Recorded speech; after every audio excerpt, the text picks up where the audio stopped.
Hello बच्चों, last lecture में हमने रेजिस्टेंस, कैपेसिटर और इंडक्टर इनको एसी सप्लाई लगाए हुए क्वेश्चन किए थे। मैं और एक बार उसमें के सीरीज के कॉम्बिनेशन आपको समझा के बताता हूँ। जैसे बेटा ये रेजिस्टेंस लिया, ये कैपेसिटर लिया, यहाँ पर मैं रेजिस्टेंस ले रहा हूँ, इंडक्टर ले रहा हूँ, और एक कॉम्बिनेशन ले लूंगा रेजिस्टेंस या तो फिर कैपेसिटर और इंडक्टर का। ये ऐसे तीन कॉम्बिनेशन को हम लोग पढ़ लेते हैं। पहला वाला जो कॉम्बिनेशन मैंने लिया है वो लिया है रेजिस्टेंस और कैपेसिटर का, ठीक है बेटा। अब इसको मैं एसी सप्लाई कनेक्ट करूंगा। ये एसी सप्लाई कनेक्ट किया। एसी सप्लाई का ईएमएफ क्या होता है हमारा? E equal to E nought sine of omega t, ठीक है। और बेटा जो हमारा रेजिस्टर है उसका रेजिस्टेंस मान लेते R, और ये जो कैपेसिटर का रेजिस्टेंस है उसको कैसे देते XC। XC यानी क्या? Capacitive reactance. XC कितना रहता है हमारा? 1/ωc। और R का फॉर्मूला वैसे देखा जाए तो ρL/A रहता, यानी रेजिस्टेंस आपका कांस्टेंट रहता है। एसी सप्लाई लगाने के बाद यानी वेरिएबल सप्लाई लगाने के बाद करंट में क्या चेंजेस आएगा वो हमें चेक करना है।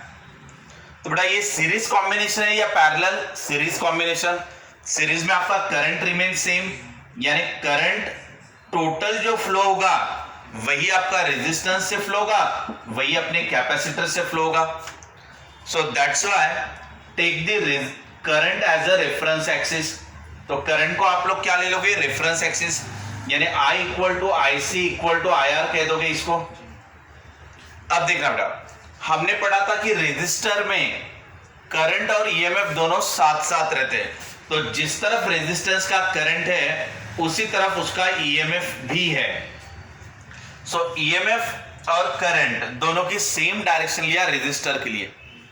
बट कैपेसिटर के केस में क्या होता है? हमने पढ़ा था कि कैपेसिटर स्टोर द चार्ज। तो मैंने याद रखने के लिए बताया था आपको कि कैपेसिटर अगर खुद ही चार्ज स्टोर कर रहा है तो खुद ही करंट पहले ही भेज सकता है। तो करंट उसका पहले ही आगे ही रहना चाहिए, यानी ईएमएफ आपका पीछे रहना चाहिए, दैट इज ईसी। आप देख लो बेटा, ये current passing through the capacitor और ये ईएमएफ अक्रॉस द कैपेसिटर। तो ईएमएफ को मैंने पीछे बताया और करंट को आपको आगे बताया। अब ये दोनों ईएमएफ हो गए, ये हुआ ER और ये हो गया EC। अब ये दोनों की वेक्टर एडिशन होगी फ्रॉम द फेजर डायग्राम। आप दोनों के ईएमएफ को जोड़ दो तब आपको ये टोटल ईएमएफ मिलेगा, यानी दोनों का मिला के। वो कैसे मिलेगा?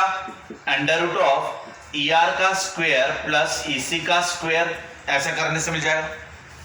अब ये टोटल ईएमएफ और ये आपका टोटल करंट, और टोटल करंट और टोटल ईएमएफ इनके बीच में जो एंगल रहेगा उसे फेज एंगल कहते हैं फाई। अगर आप यहां से E equal to under root of ER बोले तो क्या? EMF across resistor that is IR, उसका स्क्वायर प्लस बेटा EC बोले तो क्या? I into XC।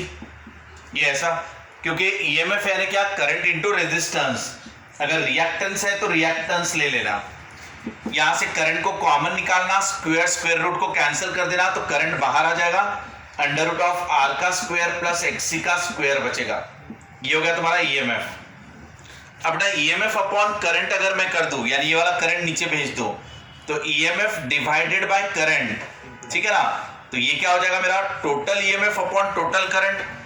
तो सर्किट का टोटल ईएमएफ और टोटल करंट इसका रेशियो अगर रहा तो टोटल रेजिस्टेंस आ जाएगा, और टोटल रेजिस्टेंस को क्या कहते हैं? इंपीडेंस। ये हो गया तुम्हारा इंपीडेंस। तो उसका फॉर्मूला आ गया under root of R square plus XC का स्क्वायर। इसको अगर मैं डायग्राम में दिखाना चाहूँ तो कैसे दिखाऊंगा? ये रेजिस्टेंस को मैं X एक्सिस पे बनाऊंगा और रिएक्टेंस को मैं Y एक्सिस पे बनाऊंगा, यानी ये XC हो गया। और रेजिस्टेंस और रिएक्टेंस का मिला के इंपीडेंस बना, जिसे यहाँ पे दिखाऊंगा। यहाँ ये भी एंगल में फाई ले सकता हूं। सो अगर मुझे पावर फैक्टर निकालने के लिए कहा जाए तो पावर फैक्टर होता है मेरा cos फाई और cos phi यानी क्या, एडजेसेंट साइड अपॉन हाइपोटेनियस। तो यहां से मैं ER डिवाइडेड बाई E ले सकता हूं, ER डिवाइडेड बाई E। यहां से देख लेना बेटा, ये phi है अपना, तो cos phi यानी एडजेसेंट अपॉन हाइपोटेनियस। यहां आप लिख सकते हो ER यानी क्या आया, और E अक्रॉस E टोटल है ये बेटा, सो E टोटल यानी क्या, under root of R square plus XC का स्क्वायर इंटू करंट, ऐसा आ जाएगा ये आपका, करंट कैंसिल हो जाएगा। तो यहाँ पे जो फॉर्मूला मिल रहा है वही फॉर्मूला आपको यहाँ से भी मिलेगा। अगर मुझे पावर फैक्टर निकाल रहा है कहाँ से, फ्रॉम द इम्पीडेंस ट्रायंगल, यहाँ पे इम्पीडेंस ट्रायंगल है, तो यहाँ से भी मैं पावर फैक्टर ले सकता हूँ, यानी cos phi यानी क्या, एडजेसेंट साइड अपॉन हाइपोटेनियस यानी R बाय Z, और बेटा R बाय Z यानी क्या, under root of R square plus XC square, इससे भी हम निकाल सकते हैं।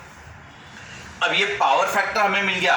अगर power consume in this circuit निकालना है, power consumed in this circuit, तो फॉर्मूला क्या रहेगा, E RMS I RMS cos phi, और ये वाला फॉर्मूला आप यूज करो किसी भी सर्किट के लिए, यही फॉर्मूला एप्लीकेबल रहेगा। E RMS क्या है, E नॉट बाय रूट 2, और I RMS यानी क्या, I नॉट बाय रूट 2 यानी peak value divided by root 2, और cos phi का फॉर्मूला आप यहां से ले सकते हो, इनमें से कोई भी फॉर्मूला ले लेना cos phi का। तो R बाय Z भी आप लिख सकते हो, उसको यहां पे लिखा हुआ है R बाय Z, ये आपका power factor, that is cos phi।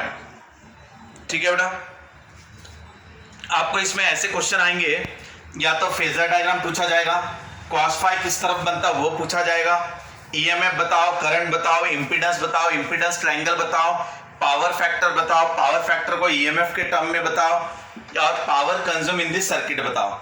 इस तरीके से हमने रेजिस्टेंस और कैपेसिटर का कॉम्बिनेशन पढ़ा।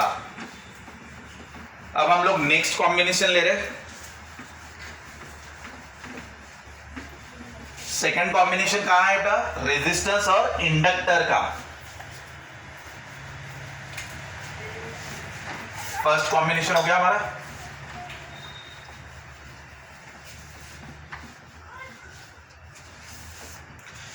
चलो नेक्स्ट कॉम्बिनेशन लेते हैं। ये रेजिस्टेंस है और ये इंडक्टर है, यहां पे AC सप्लाई लगा देते हैं। अब ये AC सप्लाई का EMF क्या रहता है, E equal to E nought sine of omega t, ये आपका EMF हो गया। तभी वाले डायग्राम में एक चीज देख लेना बेटा, रेजिस्टेंस और कैपेसिटर था ना, तो इस केस में जैसे आपका कैपेसिटिव सर्किट है ये, और कैपेसिटर का काम रहता है करंट को आगे बनाए रखना और EMF को पीछे रखना।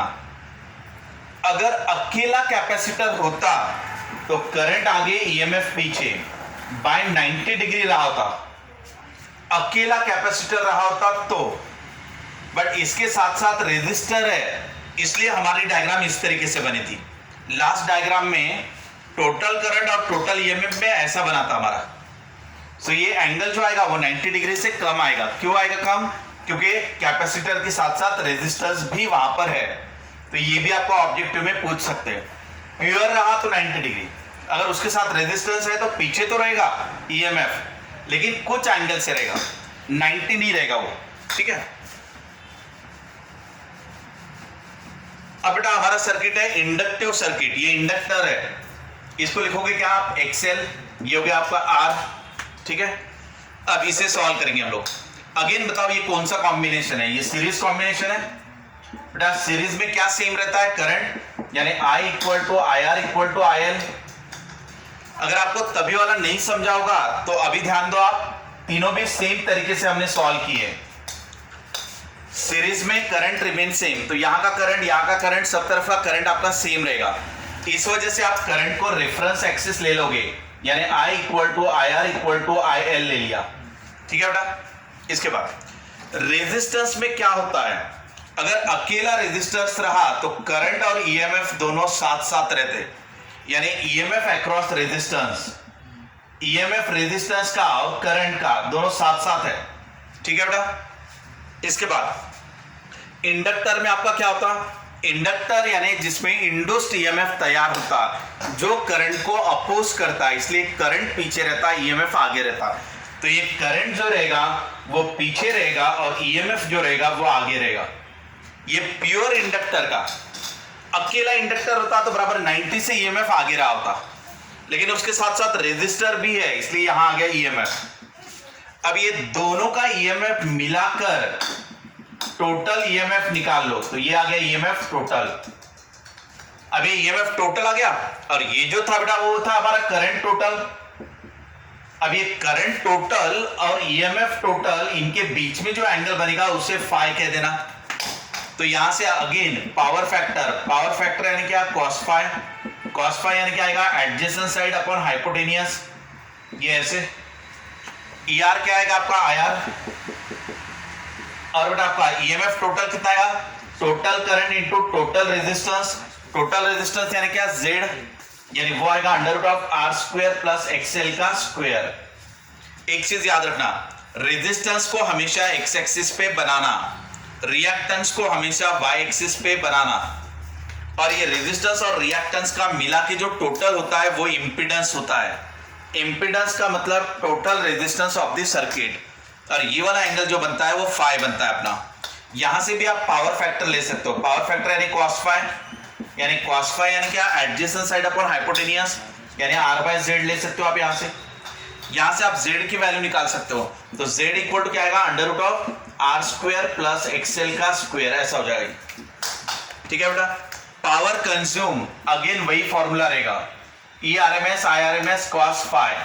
ERMS की वैल्यू क्या रहती है, E0 divided by √2, peak value upon √2। IRMS क्या रहता है, I0 अपॉन √2। ये बार बार आप रिवीजन में रखना। cos फाई यानी पावर फैक्टर, ये यहां से निकाला हुआ है हमने। अब थर्ड कॉम्बिनेशन लेते हैं हम लोग।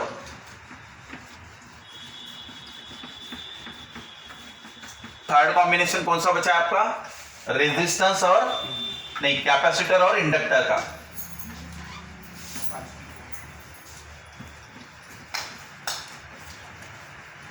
एक ले लेते हैं हम लोग कैपेसिटर, और ये ले लेते हैं इंडक्टर। इस पे एसी सप्लाई लगा दिया बेटा। अब आप बताओ एसी सप्लाई का ईएमएफ क्या रहता है, E = E0 sin ωt। अगर ग्राफ वाइज लेना है तो आप ऐसा भी ले सकते हो कि ईएमएफ आपका ऐसा है, ठीक है ना। अब कैपेसिटर का जो रेजिस्टेंस रहता है उसको कैपेसिटिव रिएक्टेंस कहते हैं, यानी वो रहता है 1/ωc। और इंडक्टर का जो रेजिस्टेंस होता है उसको इंडक्टिव रिएक्टेंस कहते हैं, that is ωL। Total EMF कितना आपका, E यानी इंस्टेंटेनियस, उस समय का। इसके अक्रॉस जो ईएमएफ रहेगा वो EC, इसके अक्रॉस जो रहेगा वो EL। एक चीज बताओ बेटा मुझे, टोटल ईएमएफ जो उस समय लग रहा है वो है E, ठीक है ना। यहां का रेजिस्टेंस क्या है तुम्हारा, EC, और यहां का रेजिस्टेंस नहीं, ईएमएफ। यहां का ईएमएफ है आपका EC, यहां का ईएमएफ क्या है आपका EL। ध्यान दो बराबर, टोटल ईएमएफ इक्वल टू ये वाला ईएमएफ प्लस ये वाला ईएमएफ। ऐसा होता है क्या, तो ये ऐसा नहीं होता। ये होता है कब, जब डीसी सप्लाई रहा। तो अगर ये एसी सप्लाई के जगह पे डीसी सप्लाई होता, यानी करंट इलेक्ट्रिसिटी, तब आप E = EC + EL लिख सकते थे। लेकिन यहाँ डीसी सप्लाई नहीं है, ये एसी सप्लाई है, अल्टरनेटिंग करंट। तो एसी सप्लाई में ये वेक्टर एडिशन होती है, ठीक है। और ये वेक्टर एडिशन लिखोगे तब ये सही है। अगर आप स्केलर में एडिशन करते हो तो वो गलत है। तो ये निकालते कैसे, फेजर डायग्राम बना के। सेम कंसेप्ट अप्लाई कर रहे हैं हम लोग कि ये है हमारा सीरीज कॉम्बिनेशन। सीरीज में क्या होता है बेटा, करंट आपका सेम रहता है, यानी कैपेसिटर में, इंडक्टर में और टोटल वाला। So take current as a reference axis, I = IC = IL। यहां तक समझ में आया सबको। अब देखो बेटा, कैपेसिटर में क्या होता है, कैपेसिटर स्टोर द चार्ज। तो कैपेसिटर के पास चार्ज रहते हैं तो वो खुद ही करंट को पहले ही भेज सकता है, यानी करंट उसमें आगे रहेगा, ईएमएफ उसमें पीछे रहेगा कैपेसिटर में। तो ये कैपेसिटर का करंट मैंने आगे बताया और ईएमएफ को मैंने पीछे बताया, क्योंकि आप याद रखना कैपेसिटर स्टोर द चार्ज, और उसके पास चार्ज रहते तो वही करंट पहले ही भेज सकता है। इस तरीके से आप याद रख सकते हो। तो ये IC आगे है, IL EC पीछे है। What about the inductor, inductor में क्या होता है, इंड्यूस्ड ईएमएफ तैयार होता है जो करंट को अपोज करता है, इसलिए करंट आपका पीछे रहता है और ईएमएफ आपका आगे रहता है। ये ईएल आगे रहेगा, ये पीछे रहेगा। क्लियर इतना? अब सीधा सीधा समझ में आ रहा है बेटा, इसमें दो ही ईएमएफ है और दोनों अपोजिट डायरेक्शन में है। यहाँ पे क्या क्या कंडीशन आ सकती है, यहाँ पे ए बी सी ऐसे 3 कंडीशन आ सकते हैं। कौन से कंडीशन? अगर आपका EL is greater than EC, ये वाला कंडीशन आ सकता। तो इंडक्टर ज्यादा ताकतवर हुआ तो ऊपर की तरफ बचेगा EL minus EC, EL minus EC ऊपर की तरफ बचेगा क्योंकि ये बड़ा और ये छोटा हो गया, तो ये ऊपर की तरफ बचेगा। करंट आपका इस तरफ है और दोनों के बीच में जो एंगल रहेगा वो 90 डिग्री आ जाएगा। सो इस केस में आपका फेज एंगल हमेशा 90 ही आएगा। दूसरी कंडीशन, अगर हमने मान लिया कि EC is greater than EL, ठीक है ना, यानी कैपेसिटर ताकतवर है, तो ये नीचे की तरफ आ जाएगा ईसी माइनस ईएल और ये आपका करंट रहेगा। तो इसमें एंगल 90 ही आएगा लेकिन पीछे की तरफ आएगा। यहाँ 90 ही आ रहा था लेकिन आगे की तरफ आ रहा था, ठीक है। यहाँ करंट आपका पीछे, ईएमएफ आपका आगे, क्योंकि इंडक्टिव सर्किट बन रहा है वो। इसमें अगर कैपेसिटर ताकतवर रहा तो वो कैपेसिटिव सर्किट बनेगा और कैपेसिटर में आपको पता है करंट आगे रहना चाहिए, ईएमएफ पीछे रहना चाहिए। अगर मैंने कह दिया कि EC इक्वल टू EL, यानी इंडक्टर और कैपेसिटर दोनों के ईएमएफ सेम है, अगर ये सेम हो जाए तो ये 0 हो जाएगा, आपका ये कैंसिल हो जाएगा। समझ में आ रहा है? इसे आप रेजोनेंस कंडीशन भी कह सकते हो, जिस समय आपका EC इक्वल टू EL आएगा वो।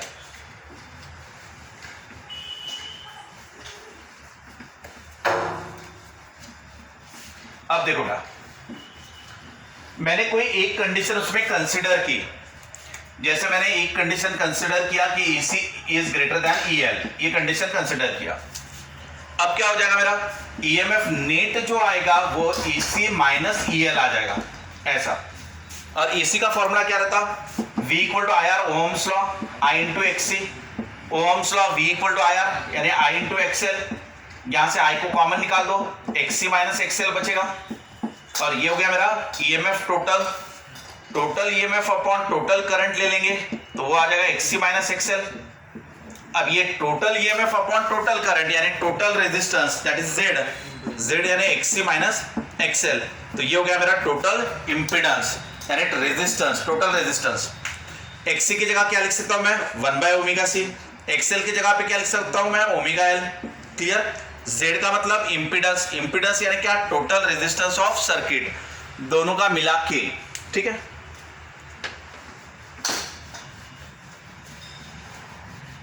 इसमें ऐसे आप अलग अलग सिचुएशन, अलग अलग केसेस ले सकते हो कि कैपेसिटर ताकतवर है या इंडक्टर ताकतवर है, उसके हिसाब से। इसमें पावर कंज्यूम्ड आपका 0 आ जाएगा क्योंकि इसमें रेजिस्टेंस नहीं है। कैपेसिटर और इंडक्टर में पावर कंज्यूम 0 रहता है, कैपेसिटर और इंडक्टर में, जबकि रेजिस्टेंस में पावर कंज्यूम होता है। अब ले लेते हैं ये रेजिस्टेंस, कैपेसिटर और इंडक्टर तीनों का कॉम्बिनेशन, ज्यादातर ये आपको एग्जाम में पूछा जाता है। ये रेजिस्टेंस, ये XC, ये XL। XL यानी क्या, ओमेगा L, XC यानी 1 बाय ओमेगा C, ठीक है।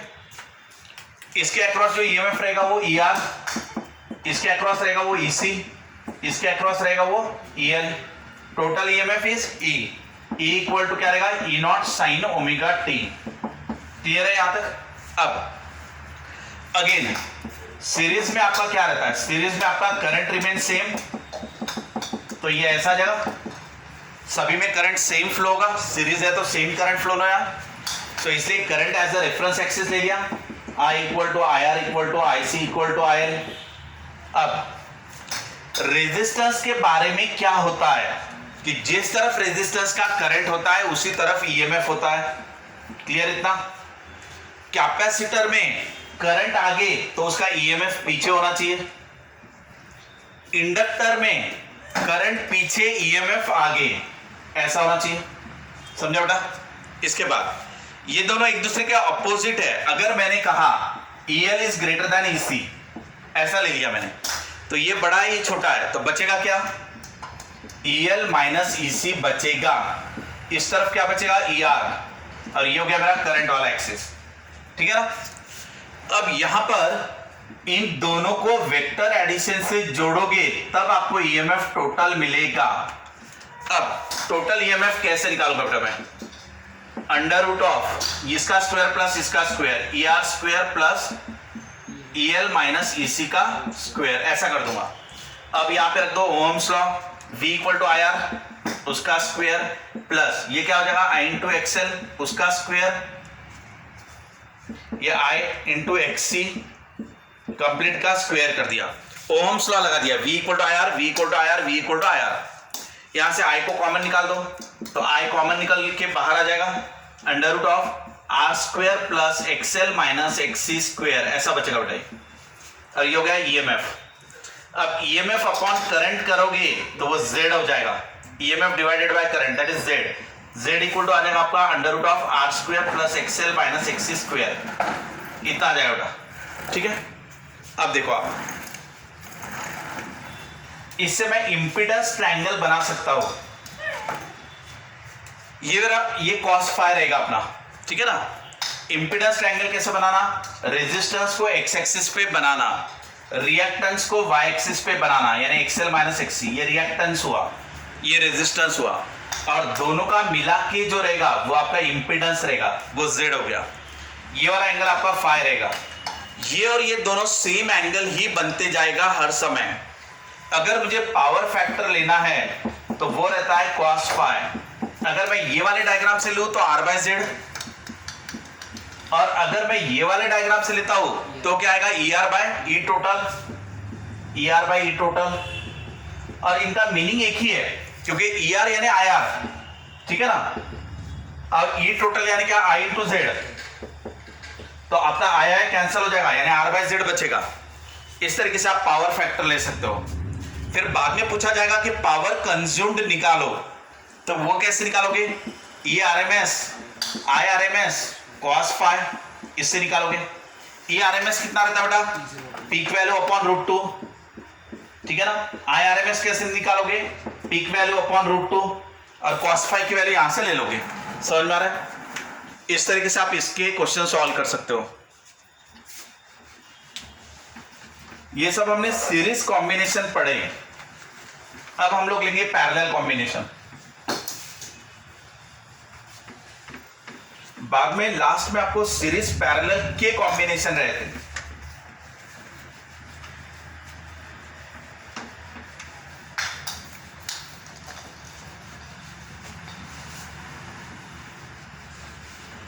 अब मैं लूंगा एक रेजिस्टेंस ले लिया, एक कैपेसिटर ले लिया, और इनका कॉम्बिनेशन एसी सप्लाई को लगा दिया, ठीक है बेटा। अब हम पैरेलल कॉम्बिनेशन स्टार्ट कर रहे हैं।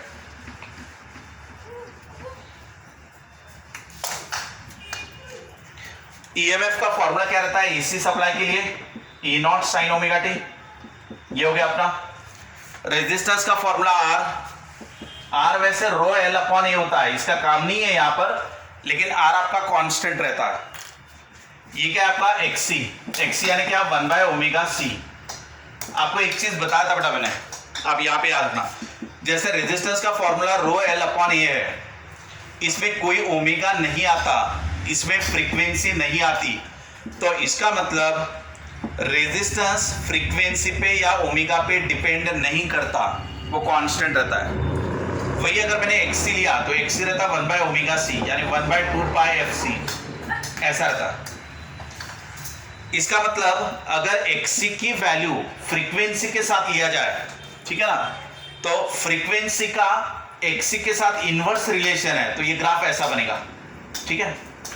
वही अगर आपने एक्सएल कहा तो वो रहता है omega L, that is 2 pi F L, यानी XL is directly proportional to frequency, यानी फ्रीक्वेंसी के साथ एक्सएल का रिलेशन डायरेक्ट आता है।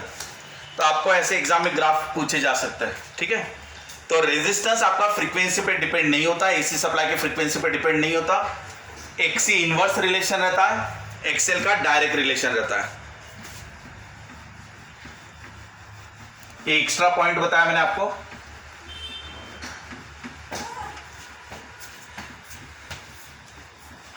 अब एक चीज बताओ, पैरेलल कॉम्बिनेशन में अगर मैं ये कहूं कि यहां से करंट जा रहा है आई, यहां से करंट जा रहा है आई आर, यहां से करंट जा रहा है आई सी।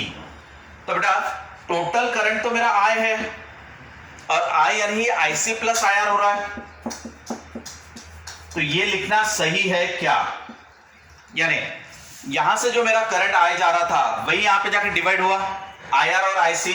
तो आई यानी आई आर प्लस आई सी, ऐसा लिखना ठीक है क्या?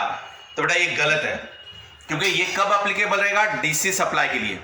अब ये एसी सप्लाई कनेक्टेड है, इसलिए इनका वेक्टर एडिशन बनेगा। तो करंट तो आपका स्केलर क्वांटिटी है, फिर यहां वेक्टर क्यों दे रहा हूं? ये पर्टिकुलरली एसी के लिए फेजर डायग्राम बना के उसको ऐड करना है आपको, ठीक है। अब जब पैरेलल कॉम्बिनेशन की बात आ रही है, parallel combination, so parallel combination में क्या रहता है? आपका ईएमएफ सेम रहता, इतना तो सबको पता है। पैरेलल कॉम्बिनेशन में पोटेंशियल सेम रहता है, यहां जो पोटेंशियल रहेगा वही यहां पे रहेगा, वही पोटेंशियल यहां पे रहेगा। सो जब ईएमएफ सेम है तो ईएमएफ को रेफरेंस एक्सिस ले लो, तो ये हो गया E equal to E R equal to E C. Clear बेटा? अब आप रेजिस्टेंस के बारे में क्या होता है? करंट और ईएमएफ साथ साथ रहते हैं, तो जिस तरफ ईएमएफ उसी तरफ करंट रहेगा आई आर। इसके बाद कैपेसिटर के बारे में क्या होता है? कैपेसिटर के बारे में करंट आगे, तो करंट आगे रहना चाहिए। ये कैपेसिटर के बारे में, ये हो गया मेरा आई आर और ये हो गया मेरा आई सी। ये मैंने फेजर डायग्राम बनाया। अब इन दोनों को वेक्टर एडिशन करूंगा तो ये बनेगा मेरा आई टोटल, जो सर्किट से फ्लो होगा टोटल आई, और ये वाला एंगल बनेगा मेरा फाई, क्योंकि टोटल करंट और टोटल ईएमएफ में का angle that is a phi. अब I equal to under root of I R का स्क्वायर प्लस आई सी का स्क्वायर, ऐसा हो जाएगा वो, इसका स्क्वायर प्लस इसका square under root of current यानी क्या? ईएमएफ अपॉन रेजिस्टेंस, करंट यानी क्या? ईएमएफ अपॉन रेजिस्टेंस, इसका स्क्वायर, ऐसे हो गया है। ईएमएफ का स्क्वायर कॉमन निकाल के बाहर निकाल दो तो ये ई बाहर आ जाएगा, ये आई हो जाएगा, ये under root of 1/r square plus 1/xc square, ऐसा हो जाएगा भाई। और ये ईएमएफ करंट अपॉन ईएमएफ कर देना आप, ठीक है। करंट अपॉन ईएमएफ अगर किया तो EMF Ohm's law V equal to I R रहता, Ohm's law V equal to I R, यानी EMF equal to current into Z. So ये current divided by EMF, current divided by EMF करूंगा तो 1/z हो जाएगा। तो ये जो है वो 1/z है, यानी इंपेडेंस का रेसिप्रोकल, ये 1/z की वैल्यू ऐसे निकलेगी। ये आपको बराबर नोट करना है यहां पे, ठीक है। नेक्स्ट क्वेश्चन, क्योंकि आपको यहां पे इंपेडेंस अलग से निकालना है, इंपेडेंस का रेसिप्रोकल, एडमिटेंस, रेजिस्टेंस का अपोजिट, कंडक्टेंस। इधर देखो नेक्स्ट। अब अगर मैं यहां इंडक्टर ले लूं, ये मैंने इंडक्टर ले लिया, अब क्वेश्चन चेंज कर दिया, इंडक्टर ले लिया तो ये क्या हो जाएगा बेटा? एक्सेल, एक्सेल का फॉर्मूला क्या होता है अपना? Omega L. अगेन बताओ मुझे, पैरेलल में है तो क्या सेम रहेगा? ईएमएफ, इसलिए ईएमएफ को क्या लोगे? Reference axis E equal to E R equal to E L, समझे इतना? इसके बाद अब आप क्या करोगे बेटा इसमें कि रेजिस्टेंस के बारे में, जिस तरफ करंट उसी तरफ ईएमएफ, यानी जिस तरफ ईएमएफ उसी तरफ करंट, समझा बेटा इतना? इंडक्टर में क्या होता है? इंडक्टर में इंड्यूस्ड ईएमएफ तैयार होता है जो करंट को अपोज करता है, इसलिए करंट पीछे रह जाता है। सो करंट पीछे रहना चाहिए इन केस ऑफ इंडक्टर। अब दोनों को आप जोड़ दोगे तो ये आपका क्या आएगा? Current total. आप देखना बेटा, इसमें हमारा पीछे की तरफ फाई बनेगा, जो cos फाई पावर फैक्टर जो बनेगा वो पीछे की तरफ बनेगा। ये करंट टोटल और ये ईएमएफ टोटल, इनके बीच में का angle cos phi power factor, ठीक है। अब आई टोटल कैसे निकालेंगे? Under root of I R का स्क्वायर प्लस आई एल का स्क्वायर, ऐसे करेंगे। अगेन आप करंट की जगह पे क्या रख सकते हो? EMF upon resistance. करंट की जगह पे क्या रख सकते हो? ईएमएफ अपॉन रिएक्टेंस, ये ऐसे। बाद में ई को कॉमन निकाल लेना, बाद में ई बाहर आ जाएगा, फिर करंट अपॉन ईएमएफ आ जाएगा आपका 1/r का स्क्वायर प्लस 1/xl का स्क्वायर, ऐसा आ जाएगा। और ये करंट अपॉन ईएमएफ जो रहेगा ये 1/z रहेगा। इस तरीके से आप इसको सॉल्व करोगे, ठीक है। ज्यादातर ये कॉम्बिनेशन इस्तेमाल नहीं होते, इसके बाद वाला जो कॉम्बिनेशन है वो ज्यादातर इस्तेमाल होता है।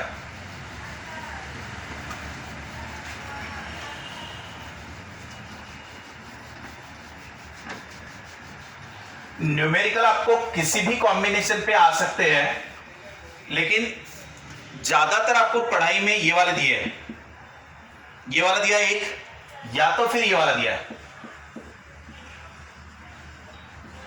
काफी बार सीरीज में कहा तो इसको इस्तेमाल करते हैं, पैरेलल में कहा तो इसको इस्तेमाल करके न्यूमेरिकल ज्यादातर पूछे जाते हैं।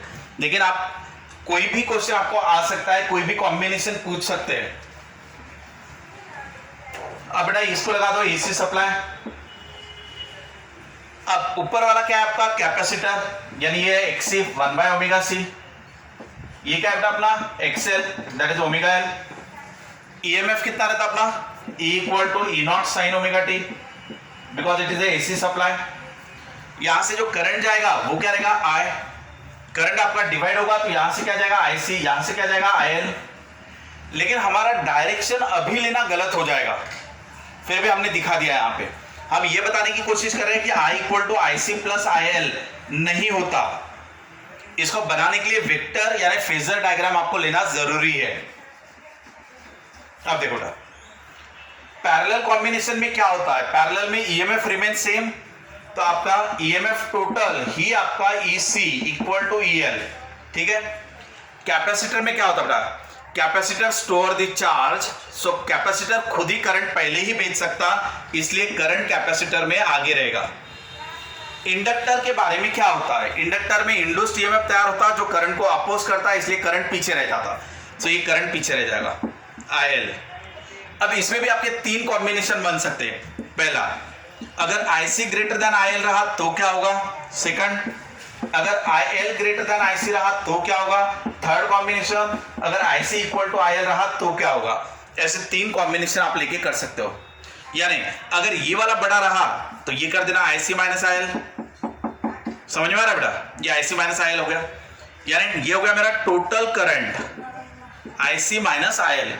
IC की जगह पे क्या लिख सकता हूं मैं, E/R, E/XC, और IL की जगह के पे क्या लिख सकता हूं मैं, E/XL। इस तरीके से लेके आप सॉल्व कर सकते हो। Total current upon total EMF अगर आएगा तो उसके लिए क्या लिख सकते हैं, 1/Z। तो यहां से आपका 1/Z का फॉर्मूला बनेगा, ठीक है, वो आपको न्यूमेरिकल्स में काम में आएगा। सेम प्रोसीजर को आप अप्लाई कर सकते हो।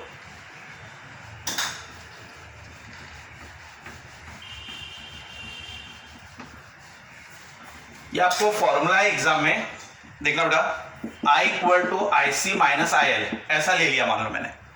अब ये हो गया I, ये क्या हो गया, E divided by XC minus E divided by XL, Ohm's law लगा दिया, यहां से E को बाहर निकाल दिया, 1/XC माइनस 1/XL कर दिया, ये करंट हो गया मेरा, ठीक है ना।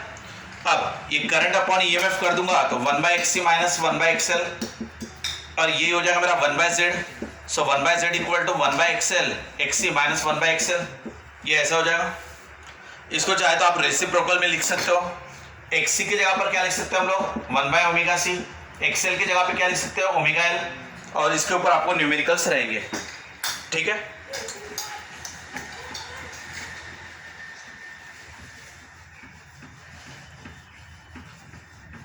इसके बाद आप तीनों का कॉम्बिनेशन ले सकते हो पैरेलल में,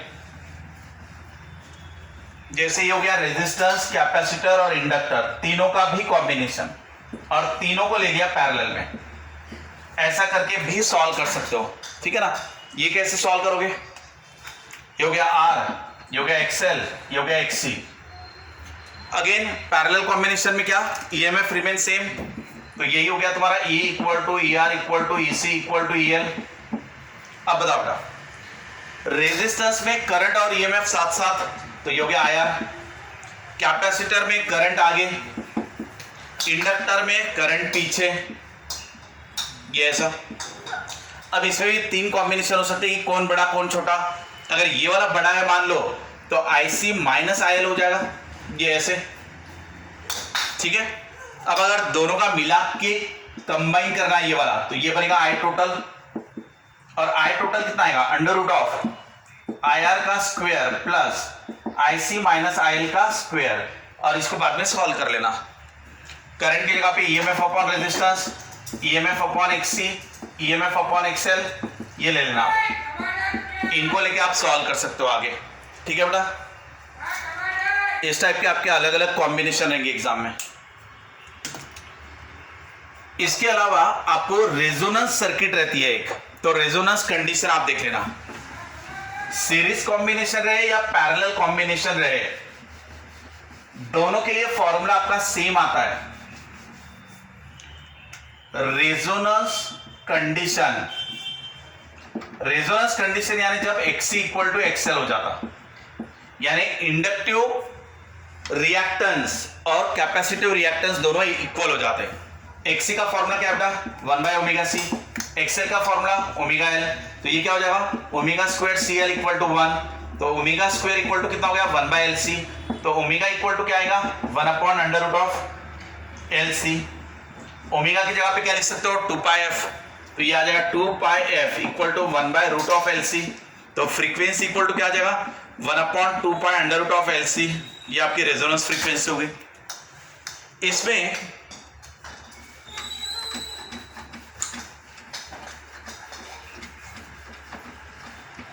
दो कॉम्बिनेशन हम लेते हैं।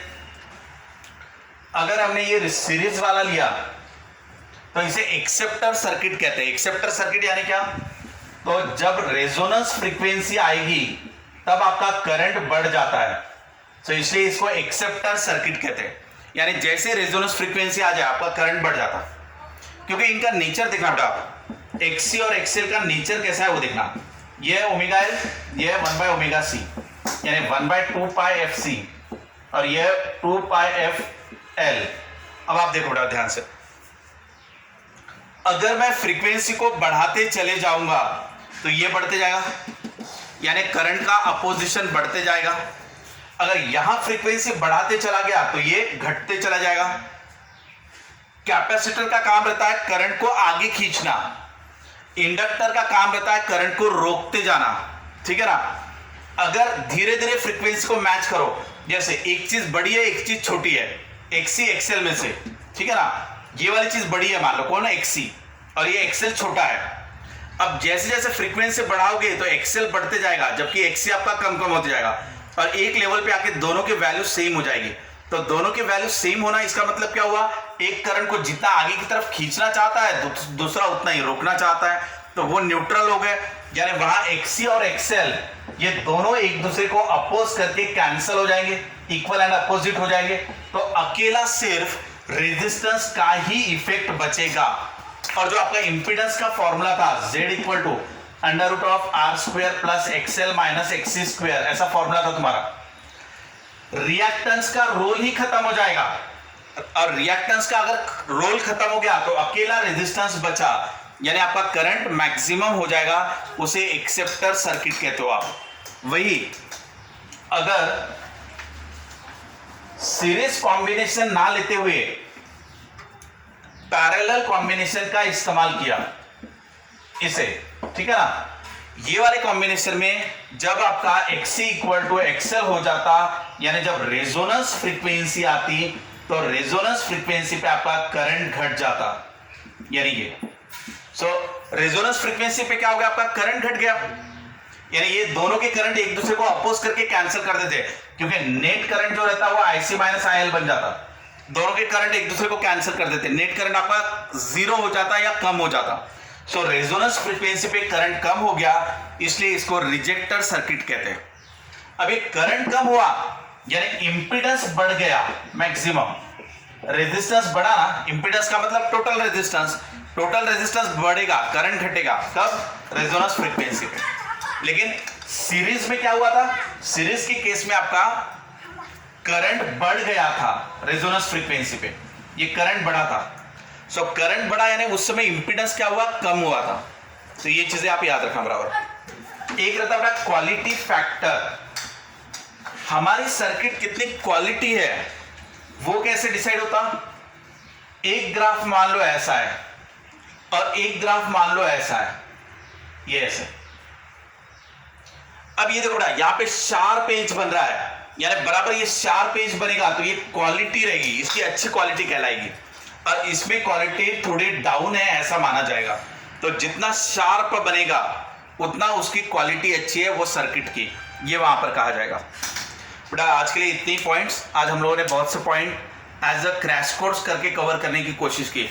जो भी बच्चे 12th पढ़ चुके हैं उन बच्चों के लिए ये क्लास था, ठीक है, जो एकदम 11th में बेसिक पढ़ना चाह रहे हैं उनके लिए ये क्लास नहीं था, जो ऑलरेडी पढ़ चुके हैं उनके लिए एज अ क्रैश कोर्स करके मैंने लिया है, ठीक है। Thanks to all of you.